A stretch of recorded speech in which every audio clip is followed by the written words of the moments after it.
வானம் வரும் மேகம் வரும் கூட உன்னோடு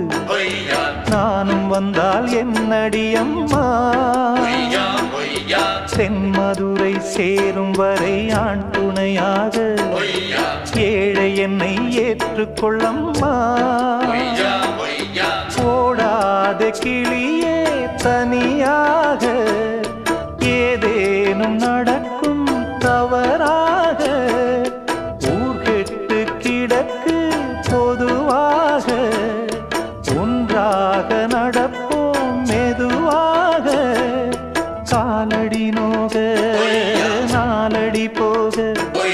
பாதையிலே பூவிரிப்பேன் நானே புது ரூட்டுல தான் நல்ல ரோட்டுல தான் நின்றாடும் வெள்ளி நிலவு